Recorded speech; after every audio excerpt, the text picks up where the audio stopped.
মদিনার এক ছোট্ট পাড়ায় থাকত এক দরিদ্র কিন্তু আল্লাভীরু যুবক। নাম তার ইয়াইয়া।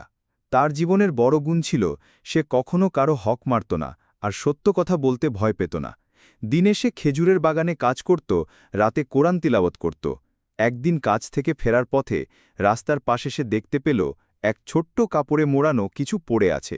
কৌতূহল নিয়ে তুলে খুলতেই চোখ কপালে। ভেতরে আছে এক বিশাল মুক্তা। এমন মুক্তা সে জীবনে দেখেনি। এটা বিক্রি করলে তার দারিদ্র্যের দিন শেষ হয়ে যেত।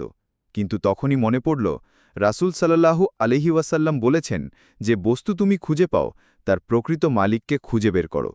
ইয়াইয়া সিদ্ধান্ত নিল মুক্তার মালিককে খুঁজবে। সে মসজিদে ইমামকে বলল, যদি কেউ তার হারানো কোনো মূল্যবান বস্তু খোঁজে জানিয়ে দিও।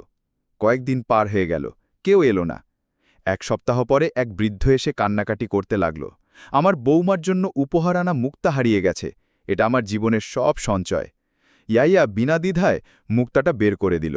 বৃদ্ধ অবাক হয়ে বলল, তুমি এটা ফেরত দিলে? জানো এটা তোমার হলে তুমি সারা জীবন সুখে থাকতে। ইয়াইয়া মুচকি হেসে বলল, আমার রিজিক আল্লাহর হাতে, হারাম পথে সুখ আসবে না। বৃদ্ধ কিছুক্ষণ চুপ করে থাকল, তারপর বলল, তুমি কি জানো আমি শুধু মুক্তার মালিক নই, আমি একজন ব্যবসায়ী যার প্রচুর বাগান আর জমি আছে। আমি এমন একজনকে খুঁজছিলাম যাকে আমার সম্পদ দিয়ে দিতে পারব, যে বিশ্বস্ত হবে। এরপর বৃদ্ধ ইয়াইয়াকে নিজের জামাতা বানিয়ে দিল এবং তার হাতে সম্পদের দায়িত্ব তুলে দিল।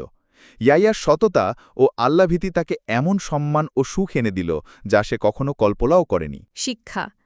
যে আল্লাহকে ভয় করে এবং মানুষের হক রক্ষা করে, আল্লাহ তাকে এমন রিজিক দেন যা সে কল্পনাও করতে পারে না।